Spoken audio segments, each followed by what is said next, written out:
Ini. Selamat hari Minggu adik-adik sekolah Minggu. Sebelum kita mendengarkan firman Tuhan, semua bangkit berdiri, kita bernyanyi bersama-sama. Musik.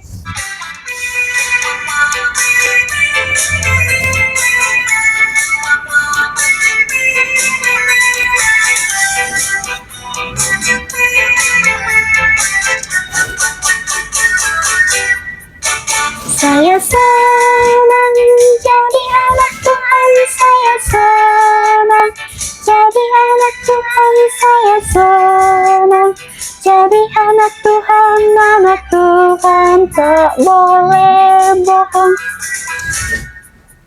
Saya senang jadi anak Tuhan, saya senang jadi anak Tuhan, saya senang jadi anak Tuhan tak boleh bohong. Oke, semua adik-adik sekolah Minggu duduk kembali. Supaya kita mendengarkan firman Tuhan, semua adik-adik sekolah Minggu dilipat tangannya, ditutup matanya, semua bersandar ke belakang. Oke, lipat tangan, tutup mata, kita berdoa. Terima kasih Tuhan untuk segala cinta kasih Tuhan, karena Engkau masih memberikan kami nafas kehidupan serta kesehatan sampai pada saat ini. Tuhan, sebentar kami akan mendengarkan firman Tuhan, buka hati dan pikiran kami, supaya kami boleh mengerti firman Tuhan yang akan disampaikan oleh Inang Pengkhotbah. Terima kasih Tuhan Yesus. Amin. Oke, adik-adik sekolah Minggu, siapa di sini yang membawa Alkitab? Iya, yang membawa Alkitab, dibuka Alkitabnya. Yang tidak membawa Alkitab, minggu depan dibawa Alkitabnya ya. Oke, yang membawa Alkitab, dibukalah firman Tuhan pada hari ini tertulis di Matius 4 ayat 1 sampai ayat yang ke-11. Matius 4 ayat 1 sampai ayat yang ke-11. Inang akan membacakan. Adik-adik sekolah Minggu memperhatikan Alkitabnya. Yesus dicobai di padang gurun. Lalu Yesus dibawa oleh Roh ke padang gurun untuk dicobai iblis. Setelah berpuasa 40 hari dan 40 malam, akhirnya laparlah Yesus. Datanglah si pencoba dan berkata kepadanya, "Jika engkau anak Allah, perintahkanlah supaya batu-batu ini menjadi roti." Jawab Yesus, "Ada tertulis, manusia hidup bukan dari roti saja, tetapi dari setiap firman yang keluar dari mulut Allah." Lalu iblis membawanya ke kota suci dan menempatkan dia di pinggir atap bait Allah. Lalu berkata kepadanya, "Jika engkau anak Allah, jatuhkanlah dirimu ke bawah. Sebab ada tertulis, mengenai engkau ia akan memerintahkan malaikat-malaikatnya, dan mereka akan menatang engkau di atas tangannya, supaya kakimu jangan terantuk pada batu." Yesus berkata kepadanya, "Ada pula tertulis, janganlah engkau mencobai Tuhan Allahmu." Iblis juga membawanya ke atas gunung yang sangat tinggi dan memperlihatkan kepadanya semua kerajaan dunia dengan kemegahannya. Dan berkata kepadanya, "Semua itu akan kuberikan kepadamu jika engkau sujud menyembah aku." Lalu Yesus berkata kepadanya, "Enyalah iblis, sebab ada tertulis, engkau harus menyembah Tuhan Allahmu dan hanya kepada Dia sajalah engkau beribadah." Dan di ayat yang terakhir, di ayat yang ke-11, iblis lalu meninggalkan dia, dan lihatlah malaikat-malaikat datang melayani Yesus. Demikian firman Tuhan. Adik-adik sekolah Minggu, sebelum Inang menceritakan nats khotbah kita pada hari ini. Inang mau bertanya dulu untuk adik-adik sekolah minggu.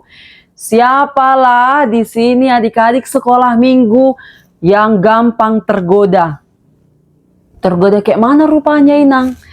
Tergoda misalnya adik-adik sekolah minggu mau pergi ke gereja. Terus ketemu sama temannya yang sedang bermain. Diajaklah kalian. Bermainlah kita, ngapain kita ke gereja? Kayak gitu kan. Terus adik-adik sekolah minggu mau tidak? Lebih memilih bermain apa pergi bergereja? Iya, kalau adik-adik sekolah minggu lebih memilih bermain, berarti adik-adik sekolah minggu masih tergoda dengan hal-hal duniawi. Bermain dengan teman-teman, lebih mementingkan bermain daripada pergi ke sekolah minggu. Demikian juga adik-adik sekolah minggu firman Tuhan pada hari ini. Firman Tuhan pada hari ini, Yesus dicobai. Di mana tadi Yesus dicobai? Coba dibaca dulu nats kita yang paling atas, yang dia ada tulisan hitamnya. Iya, Yesus dicobai di padang gurun. Siapa ya adik-adik sekolah minggu yang mencoba Yesus? Siapa yang berani mencoba Yesus? Iya, adik-adik sekolah minggu yang mencoba Yesus adalah iblis. Jadi pada saat itu Yesus berpuasa selama 40 hari 40 malam. Coba bayangkan adik-adik sekolah minggu tidak makan, tidak minum selama 1 hari. Gak makan kita, gak makan, gak minum. Apa yang kita rasakan? Pasti kita merasakan, aduh lapar, lemas, malas ngapa-ngapain, ya kan? Tapi Yesus tidak seperti kita. Yesus tetap semangat.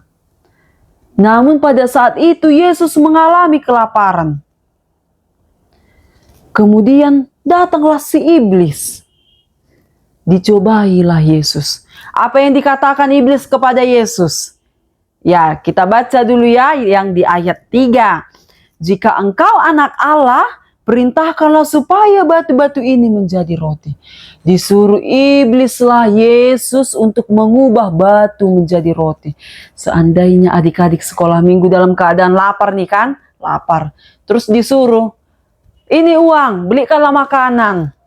Biar kenyang kamu. Pasti adik-adik sekolah minggu mau kan? Daripada kelaparan, bagus kita maui perintah itu. Tapi Yesus tidak menuruti perintah iblis ini adik-adik. Bukan tidak bisa Yesus mengubah batu ini menjadi roti. Tapi Yesus adalah orang yang sangat taat kepada Allah. Makanya dikatakan Yesus di ayat 4, manusia hidup bukan dari roti saja, tetapi dari setiap firman yang keluar dari mulut Allah. Kemudian adik-adik sekolah minggu, setelah gagal pencobaan, setelah gagal iblis mencobai Yesus, iblis menyerah tidak untuk mencobai Yesus? Iya, iblis tidak menyerah. Dicobai iblis lagi Yesus untuk yang kedua kalinya. Coba adik-adik sekolah minggu, jika kalian memperhatikan tadi Alkitab kalian, apalah pencobaan yang kedua yang dialami Yesus? Iya, pencobaan yang kedua yang dialami Yesus adalah Yesus diperintahkan untuk menjatuhkan dirinya. Pada saat itu kan, iblis membawa Yesus ke kota suci dan menempatkan dia di pinggir atap bait Allah. Baru disuruh iblislah Yesus menjatuhkan dirinya. Tapi adik-adik sekolah minggu, Yesus tidak mau. Yesus tidak menurut dengan perintah iblis ini tadi. Kemudian, apa lagi yang dikatakan Yesus kepada iblis? Yesus mengatakan kepada iblis, Janganlah engkau mencobai Tuhan Allahmu. Namun adik-adik sekolah minggu, bukan sampai di situ saja. Iblis tetap tidak menyerah. Tidak menyerah iblis. Udah 2 kali Yesus dicobai, tapi Yesus nggak mau. Kemudian diberikan iblis lagi satu pencobaan yang terakhir untuk Yesus. Yaitu Yesus dibawa oleh iblis ke atas gunung yang sangat tinggi. Diperlihatkanlah sama Yesus kemegahan dunia, kerajaan dunia. Dan dikatakan iblis kepada Yesus, semua itu akan kuberikan kepadamu jika engkau sujud menyembah aku. Disuruh si iblis inilah adik-adik sekolah minggu, supaya Yesus mau menyembah iblis. Setelah Yesus mau, akan diberikan iblis ini semua kerajaan yang ada di dunia ini. Tapi Yesus mau tidak?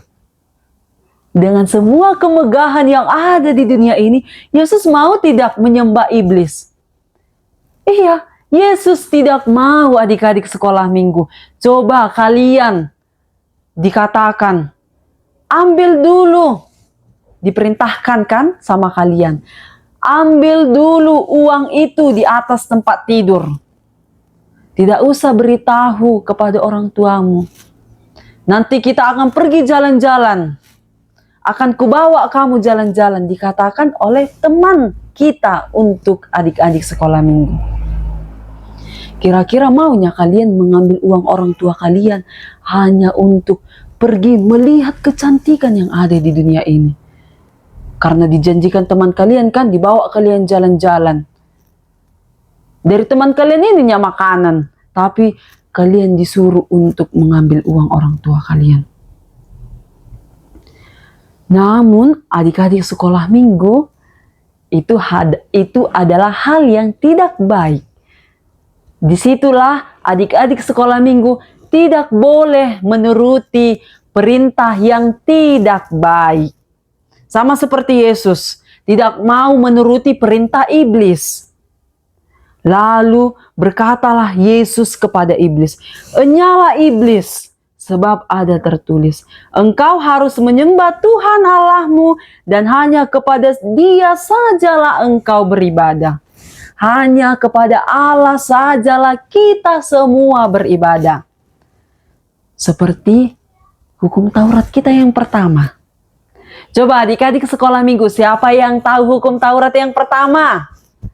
Iya, kan dikatakan kita tidak boleh menyembah Allah lain selain Allah itu sendiri.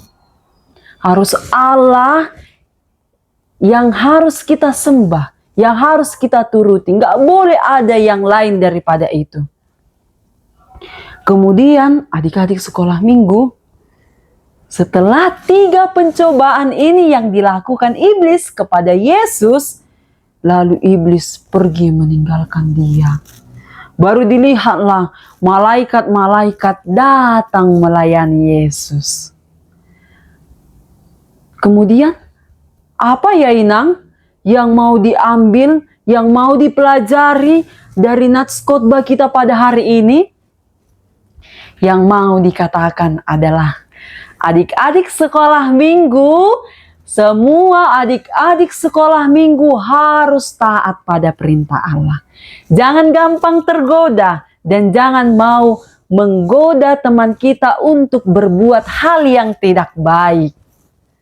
Kalau kalian dikasih kepercayaan untuk pergi ke sekolah minggu, pergilah, jangan lagi main-main.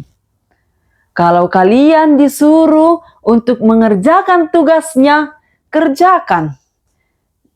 Jangan lebih mementingkan bermain HP, bermain game, dibandingkan mengerjakan tugasnya. Seperti nama minggu kita pada hari ini, yaitu Minggu Reminiscere, yang artinya, ingatlah akan rahmat dan kasih setiamu ya Tuhan.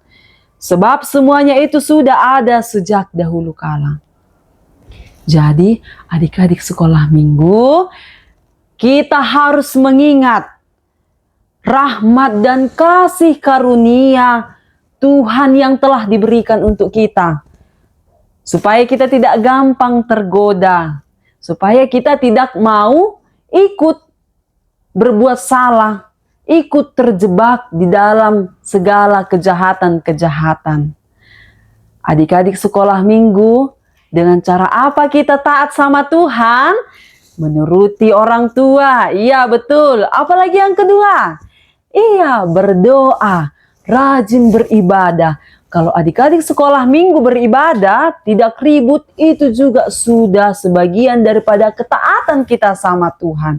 Kalau kalian dengarkan guru sekolah minggunya berkhotbah, ada pengetahuan yang kalian dapat. Oke, demikian firman Tuhan.